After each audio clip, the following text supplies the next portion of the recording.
Welcome, Notre Dame crew, to the podcast. Typically, Brandon is sitting in this desk, but I am guest hosting, and we will keep this conversation very casual.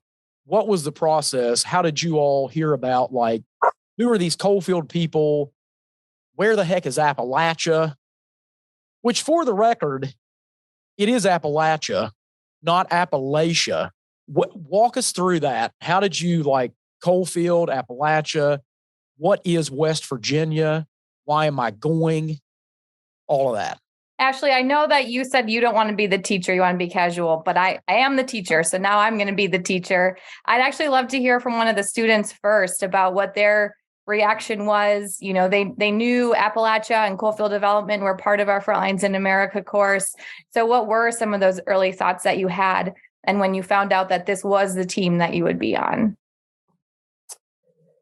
Yeah, so I did not know that's how you pronounce Appalachia, but forever now I will just think about throwing apples at people when I think of Appalachia. So that's perfect. Well, wait a minute. And Michael, before you get into this, you're wearing green. Now, is this for your alma mater or is it for Marshall?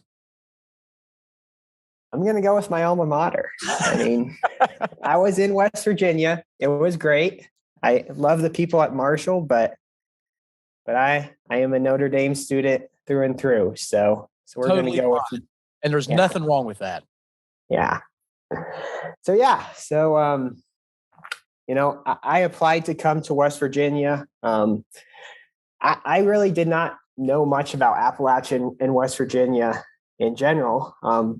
But I've learned a lot through the process. You know, I knew that West Virginia has had its struggles related to coal mining and the opioid crisis. But our trip and our project has really, you know, helped me see, I guess, how that is truly affecting West Virginia. But in terms of working with Coalfield, I wanted to work with a company that works with rural entrepreneurs and people in rural America, and the West Virginia project and here with Coalfield, you know, has allowed me to do that. And I've really enjoyed kind of getting to know more about West Virginia, more about Coalfield, and more about how they're working with people in these very small towns with so many struggles and hoping, you know, bring life and energy and passion and pride back into those towns. And you all are the involvement that you've been in with our organization has been invaluable, and we really appreciate that. Why MBA students, you know, grad students I've been there and done that. You all are very much wiser beyond your years than what I ever was. So we deeply appreciate, I mean, there's not a conversation that, you know, we have almost every week or every other week where we don't, you know, you all are brought up in that conversation and the great work that you're doing for us and the level of commitment and care that you're putting into that. So that's a great moment. The pleasure is really ours. Is very much mutual. Please go ahead, Dylan. Yeah, I think that's a great moment to give a little bit of a pitch for Notre Dame also, because I don't know, you know, I've spent a lot of time with these guys. I think we're pretty fun. I don't know if I would call us a bunch of wise old sages, though. I think more so, we have the privilege of being in a program and at a school that really focuses on, deploying people that can use their skills and their knowledge for good. So that I think it's more than anything, I think it's a great pitch for Notre Dame, even if we're not too great on the gridiron this year. Hey, but you know what? Better than what our trajectory is right now. We were talking right before we came on, you know, little old Marshall goes to South Bend, wins, which was unheard of. And then we have snatched defeat from the jaws of victory somehow, because our season is now not that great. You guys are rebounding. So I don't know. We just lost to a 1-4 Stanford team. So yeah, that's true. That's we're a little rocky still. So Speaking of football, was there a little bit? Did you guys get a chance to get over to campus? Did you check out Marshall and the stadium? And probably significantly smaller than what you're accustomed to. Lots of history here. I don't know if you guys have seen the film We Are Marshall, but a lot of history with the plane crash here in Huntington and that. So, so you're now on board with Coalfield, and you arrive for the first time. Because had any of you all been to, well, I guess had anybody been to West Virginia prior to that, or if you have been to this part of West Virginia? Because geographically, we're actually a pretty large state. I would say West Virginia was the first time for me. It's just funny. Being in Huntington, I didn't realize looking across the river both ways, was Kentucky and Ohio, which I have spent a lot of time there, having been from Indiana, gone to Indiana University. And so it's closer to the southern part of the state, which is closer to Kentucky. A lot of Ohio people coming through. So I think what shocked me the most coming here was actually how close it was. And I was like, why haven't I been here yet? So yeah, it was a first time experience for me, heading down there. Kind of a similar experience for me also. Sorry, I don't mean to cut you off, but it's a similar thing for me because I spent 4 years in Pittsburgh, and I think I had driven through the Northern Panhandle a couple of times. I played baseball in a school. My conference was in the northern part of West Virginia. So I kind of thought I knew a little bit about West Virginia, but then you come down and it's, once you get, to be in the southern part of the state, you really can feel the difference for sure. It is very different. I mean, geographically, it's pretty spread out from the southern coalfields all the way over to the eastern panhandle, which you're almost in DC. It's the whole Maryland, Virginia area. People sound totally different when you get up north to the, I've got a buddy that lives up in Hancock County in a little town called Chester. And he is actually geographically north of Pittsburgh. He actually has to drive down to get to Pittsburgh. He's only about 45 minutes away. They all sound like Northern Ohio. They got that whole accent going on. And then you get down here and everybody sounds like me. And so it's all scattered. A lot of people outside looking in don't realize that. They probably just think everybody sounds like I do, but not true. Not true. So it's really interesting to see just because so I'm from Northern Indiana. I grew up 30 minutes from Notre Dame and I sound like I'm from Northern Ohio. But if you drive 3 hours south, I have some best friends who I went to school with who are from Southern Indiana. And they have more of that Southern accent. And it's interesting. We're right at that line, I feel where it's just a microcosm of the whole United States. So it's really interesting to see in here. Yeah. That my friend who actually lives in Southern Indiana, moved to Texas. It's just gotten the accent's just gotten thicker, which is pretty funny, but it suits him for sure. So Ashley, Yeah. Let me ask you this. Do you say you all or y'all?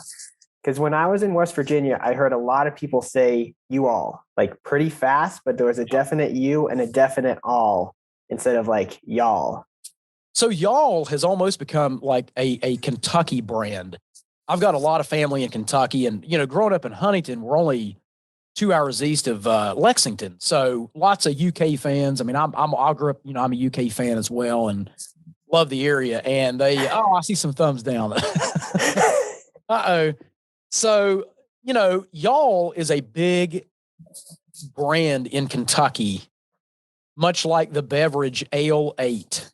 You guys have ever heard of Ale 8? It's a huge brand over in Kentucky. So y'all is definitely, I think, more bluegrass lingo, but we've got ain't, and we've got our own, we have our own language here. So navigating that can be challenging at times, but if you stay here long enough, it'll rub off on you. Oh yeah, I was in Texas for 6 years. I used to always say you all. Now it's just y'all. Yeah. Right, y'all. There isn't anything else. Yeah. Unless I'm around people for a little too long, they start changing me again. But I was gonna say, Jack, expert came out of you throughout our week in West Virginia. Oh yeah, I was like, who's this guy? once I hit it, I was like, oh, here it comes. Here comes the accent. Well, you guys need to go experience Minnesota and Wisconsin, where I'm from. There's a lot of use guys. You guys? Use guys. Whoa. I know. It's cool though, right? I mean, it's just the diversity, it's really awesome to hear that. And and that's why I encourage people to travel. I mean, just get out there and experience all these cool things. So y'all, when you got down here, and it was like, talk a bit about, when you first get to West Virginia, like, was it just the best way to do this is to take a dive off into the deep end of the pool? Or did you did you dip your toes in the water? Kind of walk us through that process. So this course, before we came to West Virginia, we started working with Chris Yura about 7 weeks beforehand. And so there was a lot of research on our end. And then also just apart from all the research, academic research and data, there's a lot of logistics and event planning. I don't think the four of us are that capable. But it was interesting to see, it's one thing to just call up, email people, put down meetings with different entrepreneurs throughout West Virginia. On paper, it looked pretty planned out, but I would say once we got there, it's sort of just go at it. I feel like it's very different to Google stuff, read stuff off of paper versus being there, boots on the ground in person. So, I think we sort of thought we had it all planned out. But Kelly says a lot too, gear up for some serendipity and all that. Just because, you sort of just got to roll with the punches.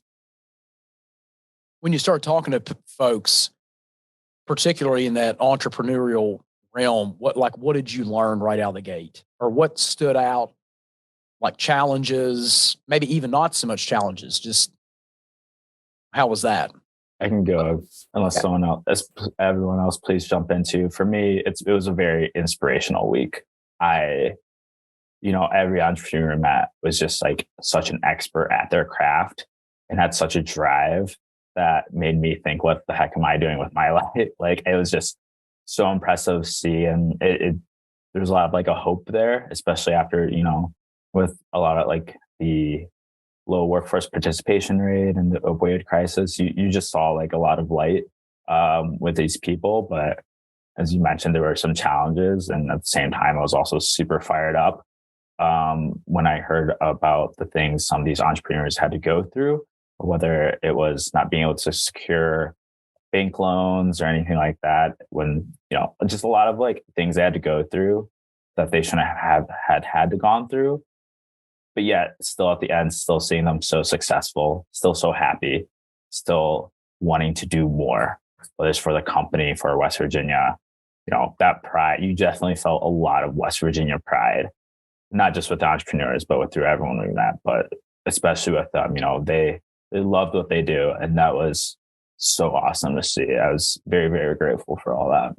Yeah, I mean, I think for me, I was amazed by the grittiness of the entrepreneurs. So myself and then an advisor who's not on this call spent some time down in the Gilbert Matewan area.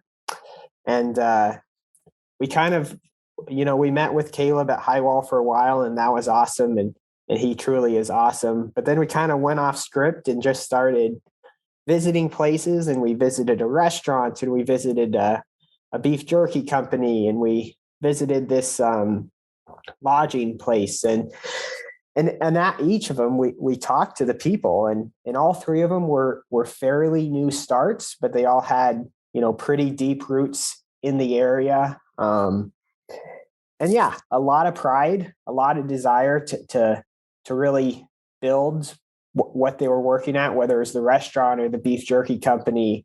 And then also challenges. I mean, each one of them outlined a different challenge, whether that's financing related or the need for more specialty, talent, such as graphic design or marketing or stuff that's difficult to find, in far southern West Virginia. But they were all extremely talented. Just really gritty. They had challenges in various ways, and they, told story after story about how they were able to overcome some of them. And but yet I think there's also opportunity to provide some additional resources for people like that, just to make their lives both easier and then allow them to grow and really be a positive force there. And one cool thing, as you all are aware, starting a business is extremely difficult. And especially in that first year, a lot of new businesses fail. And a lot of people will start, they'll go through 1, 2, 3 businesses. I mean, it takes multiple ventures to really get something off the ground. And a lot of people struggle to get access for these resources. So maybe talk a little bit about, when you're talking to folks in these communities, because some of these communities are pretty rural. I mean, even by our standards, I mean, they may not be in Huntington or Charleston, the 2 largest cities where there's more resources for entrepreneurs, small businesses. So they're out their way. Like, what's some of the challenges you all like talking about, people telling stories and things like that? What are some of the challenges you all were hearing about? We were told one story by a guy who, had resumed a business that had started in his family's in the 1920s. His name was Trey at Greenbrier Dairy. And just the complete lack of willingness by a lot of people to even consider working with him. For various reasons. He was in the town of Raynell, which I think was about 800 people. So there's not a ton of access to resources in general. The labor force is a little bit, is difficult, and that's something that was a central focus in our project.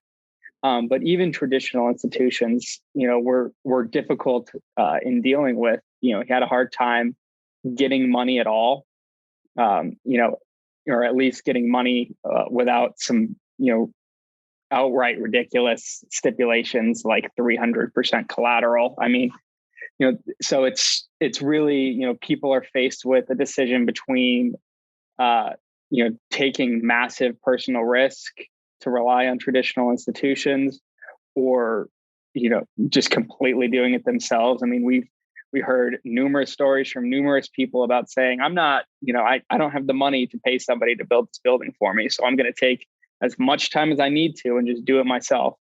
So from that perspective, the landscape is really difficult because you just don't have the support, whether that be financially or, or personnel wise, that people in a lot of different areas have. We noticed that the individuals we talked to were very confident in themselves and their products or their brand. And they kept talking to us about risk. And we would ask them like, how did you navigate the risk associated with this? And they were just really confident in themselves that they could do it. And what we've noticed is from talking with them is a lot of people struggle with that. So they don't have a fallback option if they do this. And there's a lot that they can lose if it doesn't pan out. So a lot of these successful entrepreneurs kind of had to take that leap of faith and hope that was going to turn out well, or be fine with the consequences and know that failure is okay and be able to build back from that. I think everyone we talked to had some hurdle they had to go through to get to where they are, from Trey to Mountain Steer to others. It was just working hard and pushing through those hurdles and understanding the risk, but being willing to navigate it when it arises. And I think to go off that a little bit, one thing that we heard a lot is there's not always a lot of support from family or friends when people are, going after more risky endeavors or trying to start something. I know a line someone said to me, I don't remember who it was, but it was in the Gilbert-Matewan area. When people hear that a new business is starting, they just expect that it'll be gone in 3 months or something. And I think the number of people who are, saying, no, that won't work, that's a big hurdle. And Caleb at Highwall told me a big thing people need is just someone who's willing to say yes. And so, yeah, that was really impactful for me. And yeah, how can we help bring more yeses to these young entrepreneurs? So what I love here that the students have all said, 2 weeks ago before they had been to West Virginia, they could tell you the difference in, venture capital funding that West Virginia had gotten in comparison to Ohio and Kentucky and the national average, and all of the underlying economics that perhaps pose threats or opportunities to the entrepreneurship sector of West Virginia. And I love that the stories they're sharing here today are those human stories. One of the other partners we work alongside in our Frontlines in America course is Homeboy Industries. And Father Greg at Homeboy Industries says, kinship is not serving the other, but being one with the other. And I think that these students clearly, during their time in West Virginia, were just accompanying the entrepreneurs to learn from them, to better understand all of the challenges, individual, human, economic, on top of all of the robust data gathering they had done before ever, coming to meet Coalfields that first day. That's really cool. I'm soaking all this in because this is the first time I'm hearing this as well. So it's really fascinating. And this conversation is coming shortly after we just wrapped up the Appalachian Social Enterprise Summit here at Marshall, and had some other universities involved, lots of entrepreneurs, practitioners, and it's really interesting when you talk about entrepreneurship and social entrepreneurship. A lot of people don't realize that many current practitioners, many people that have a business, are engaged in the social entrepreneur side, and they just don't realize that in some aspect. They're not, maybe they don't even know what it means, so they're not calling themselves that. What's your experience? What is some experience with that, like the social entrepreneurship side? And was there any moments where you were in talking to these folks, was there any moments where you were like, hey, this person has a social entrepreneurship, or maybe they're thinking that way and they just maybe don't really know the definition, or did any of that come up at any point? I don't know if it came up. It definitely came up explicitly when we first started partnering with Chris, and he talked about sort of demystifying what social enterprise is. And we actually had a bunch of conversations throughout the week, like, what are we trying in terms of like Coalfield and us doing this project on the seed fund? Like, what companies are you trying to sort of like target to support? And it goes back to that social enterprise. But then, you have companies like Trey at Greenbrier Dairy that, he's so about helping his community. He wants to, he's employed folks who are in their second stage of recovery. And he's explicitly said, like, I want my business to sort of like help my community succeed. And then you have guys, we talked to a few other companies where it's, all is well, like, you want to make some money, which is great. But, when we asked us sort of about, empowering employees and things like that, they talked about like, I want to provide health insurance. I want to provide like a healthy living wage. I think those seem like basic standards, but a lot of times, especially within like that startup space, it's hard to even provide that. So even having that top of mind, I think, has a social impact, especially when you're thinking about the workforce participation rate, or, those in recovery who have who have those barriers to employment. I think it was, never so explicit, but at the same time, like, it always came up because, as your company grows, you need to hire people. And I think that's been a large focus and will continue to be in our project of sort of like, what's that standard? What can we provide the employees? So not to just give them a job, but have it be sustainable, have them come back every day, have them, enjoy their job, be proud of their work. I think, like you said, I think some companies don't even realize they're doing it, but for me personally, I think that does a lot. Just like meeting sort of like what people think as to that basics, those basic needs.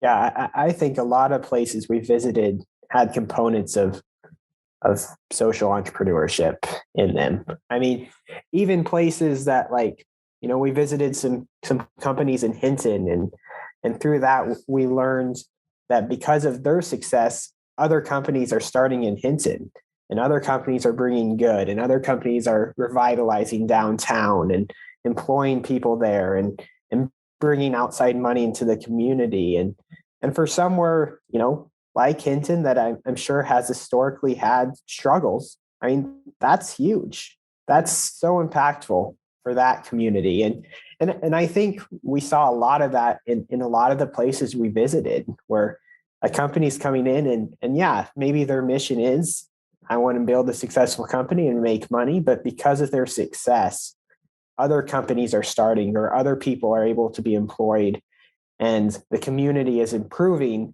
as a result of the additional funds or the additional willpower, or just, seeing that guy succeeded. So I think I can succeed too.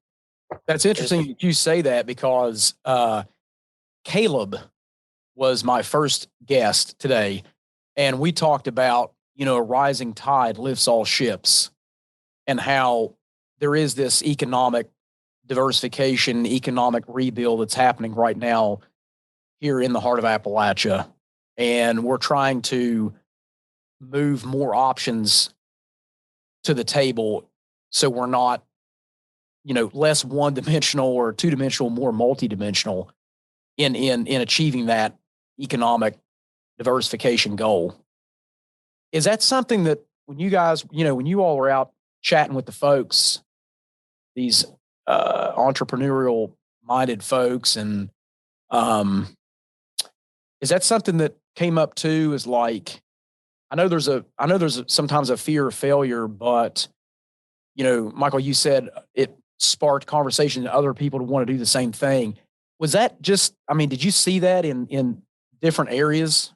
Like, it was almost like people were kind of getting pumped up, like, hey, I want to do that too. And because, you all touched on something earlier, there's not really been a lot of cheerleaders for that around here. Yeah, I think we did see some of that. And obviously there's still struggles, and, there were still communities that we went to that I don't know that's necessarily the case, but I know specifically in Hinton, when we visited there, that was the case. I think in the Gilbert area, this older gentleman who had purchased this school and fixed it up and started adding some lodging, and then he provided a space for the beef jerky company to open up, and now they're kind of partnering together to see, how big and how far that can go. And, that school kind of has set up a grounds basically for these two different talented individuals to kind of meet and join forces in a way. And they might not have ever connected if it hadn't been for, hey, you've got this school that you've, started to fix up here. I need some space for my company. Can I move here? And then, both people have their different talents and ambitions. How can they kind of come together?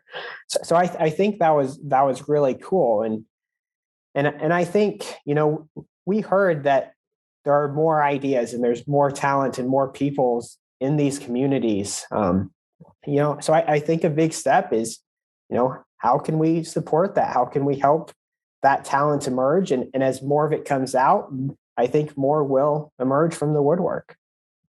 And I think that reflects one of the core capabilities of Coalfield development. Last year, our team spent almost their entire time immersed in Mingo County looking at ecotourism, and just walking around the different towns and talking to folks. People knew Coalfield development because they had come in, they had revitalized specific buildings, made the Main Street and Mate One just look that much more inviting. And so I think in many ways, Coalfield development becomes this catalyst for communities that makes it easier for people to come together and support each other in the way that Michael described. I think going off that too, obviously we met with a lot of entrepreneurs. worked a lot with Coalfield, we were also able to meet with other supporting organization or other organizations that support small businesses and sort of see the beginning of sort of like that ecosystem of, like Michael was saying, there's all these great ideas and just like taking that next step, apart from seeing other businesses thrive, actually giving them the capital and the resources to do that. So it was, with Coalfield, obviously like such a big name and such a big presence throughout West Virginia. But I think Coalfield combined with like the other organizations we saw as well. I feel like there's a lot coming. I feel like there's a lot coming and a lot of people sort of like getting on board than there have been in the past. So it was really exciting to see. There were a lot of creative ways it was done too. Like we talked to Dr. Carrie White at the West Virginia University Launch Lab, and she talked about a program that they've started called My Hometown is Cool, that they're pitching to high school students and middle school students, where they're going to these schools and they're telling the kids, what do you not like about your hometown? Whether this be, maybe it could be Charleston, but a lot of the time it's the more remote parts of West Virginia, the smaller towns that have a lot of struggles. And instead of encouraging people to complain about these problems, they're telling them, you have the opportunity to fix it, and we want to help you do that. So there's a lot of organizations who are going into places where there isn't necessarily a cheerleader, trying to be that cheerleader and helping people kind of like develop a stake in their town so that becomes more of a personal place to them than just a place to live. Very cool. About that cheerleader thing too. I do not want to play favorites, but we brought up Hinton a couple times. I've got to shout them out. I had the greatest afternoon there. We had lunch at Lucky Rivers Restaurant. It was founded by Sarah. And then I went and bought a plant from Botany Tropical from Jordan and his group. So both, again, everything we've talked about being gritty and all that, but I left Hinton like wanting to go back. Ashley, I don't know if you've been down there, but. Oh yeah. Please tell me that you all have had the pepperoni roll from this state. I'm seeing some nodding, what's a pepperoni? You know why we didn't have pepperoni roll? I asked them this exact question earlier this week. Why? Not the frozen little things you get at Walmart or Kroger. Not that. No. That's trash. So real pepperoni rolls. So Dylan spent a lot of time in Pittsburgh, and he's like, guys, there's this gas station called Sheets. We must have gone to like 10 Sheets, and I feel like that was half my meal. So if anything, if you can blame Dylan why I didn't have a pepperoni roll. I did have, what did you give me, Dylan? Like, made everybody have a fried Oreo. I don't know if that counts as a cultural experience or not, but everything deep fried.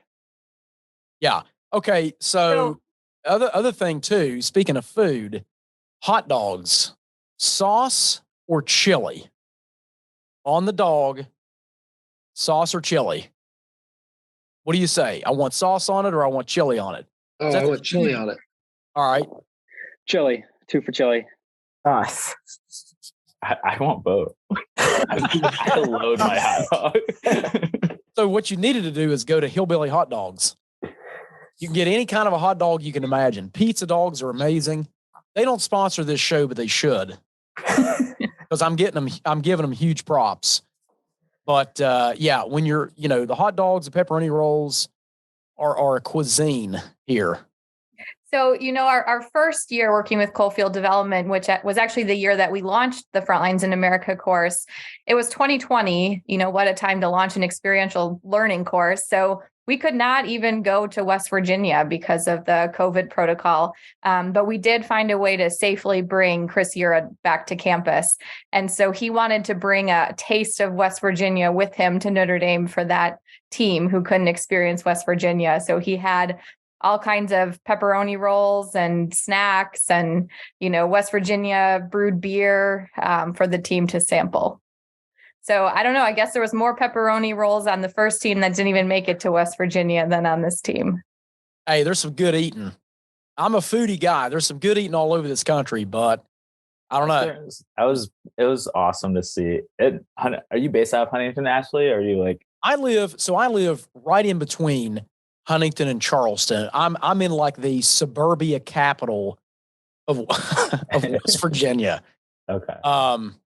Where I live is pretty much, it's a little bit boring. It's kind of milquetoast.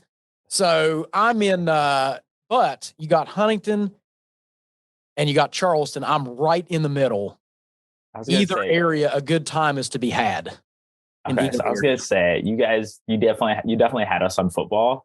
When we were walking around like downtown Huntington and stuff, I'm like, man, why can't South Bend needs to get, no offense to South Bend, I love Notre Dame, but South Bend needs to get their act together in terms of like the bar and restaurant scene, because you guys had options and it was amazing.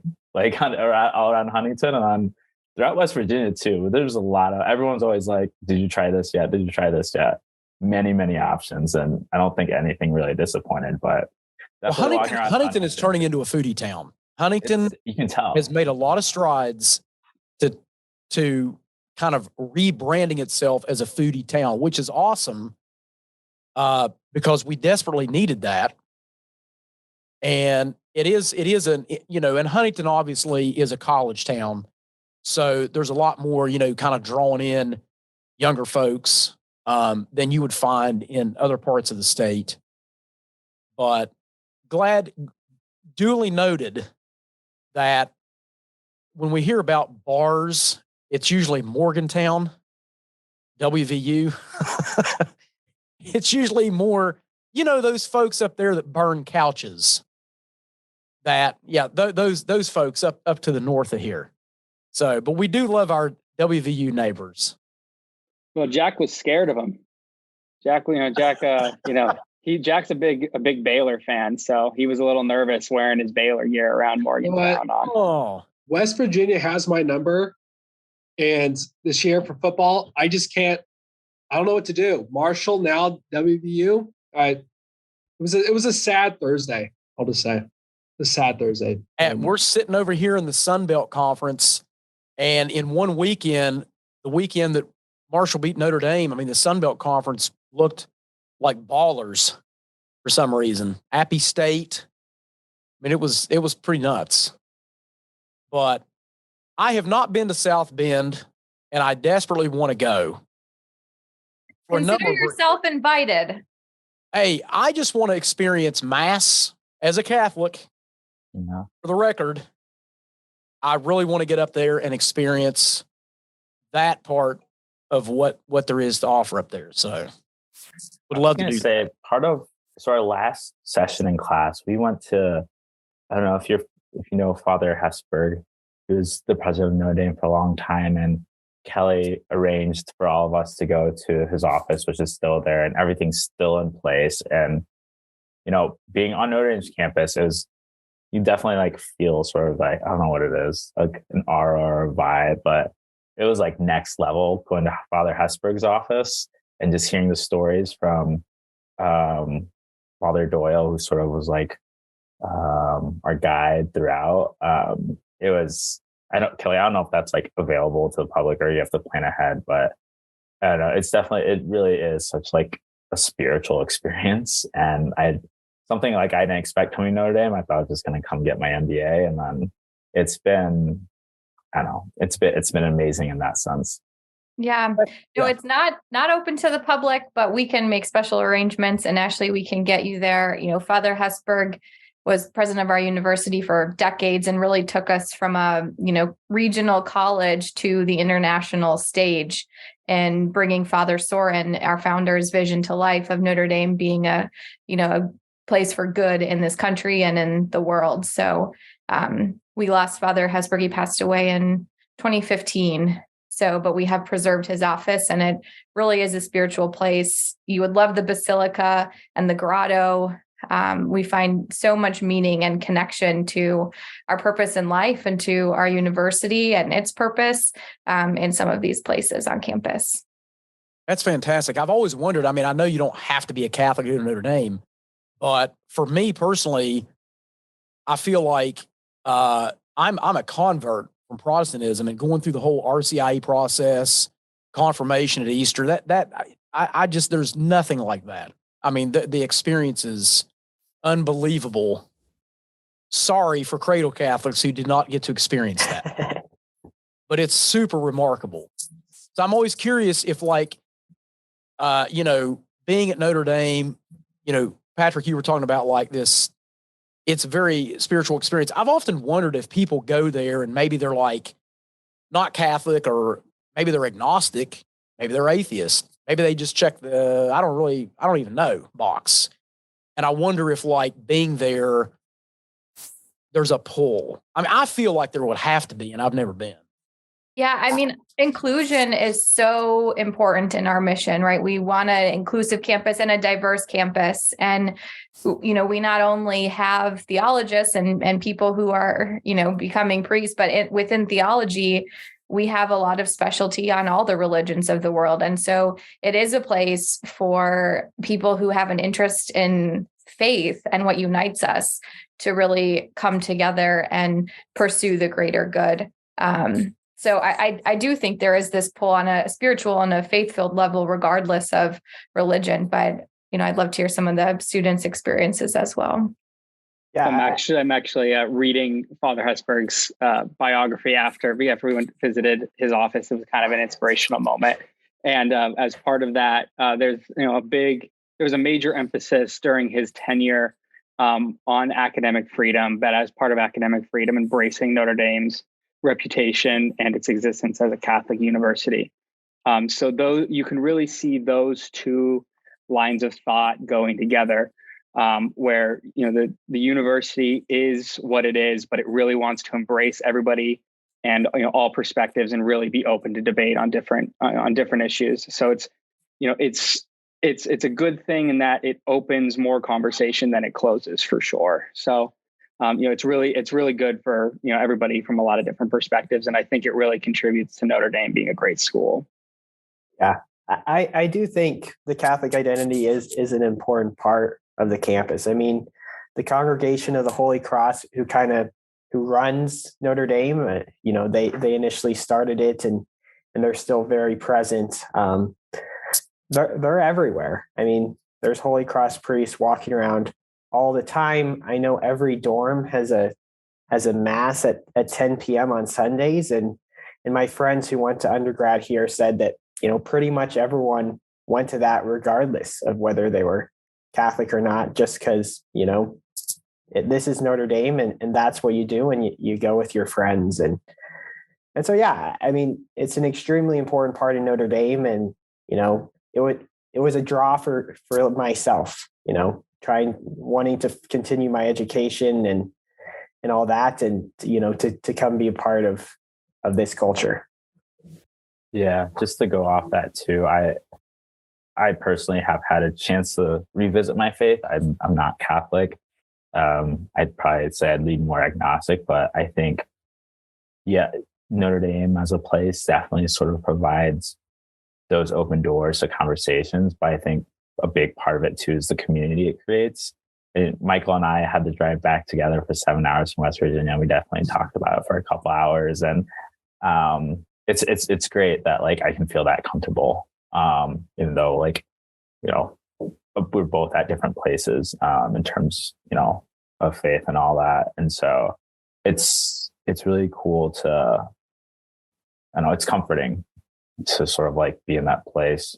I know wherever I end up, however I feel, like I'll still feel, I guess, I don't know if accepted's the right word, but just in a place where I know I'll be sort of supported regardless, of where I end up, where I'm at. That's great. I appreciate those stories. That's really cool. And yeah. Now I definitely got to get up there. So I definitely want to check that box on things to do real soon. Come on over. We're happy to have people. Ben Eng, actually, I know he works out of there. Him and Paige were thinking about making a trip up. So, that'd be awesome. Caravan up here at the same time. We're gonna do it. I'm gonna talk to Ben. And so, before we close it out, what's your plans?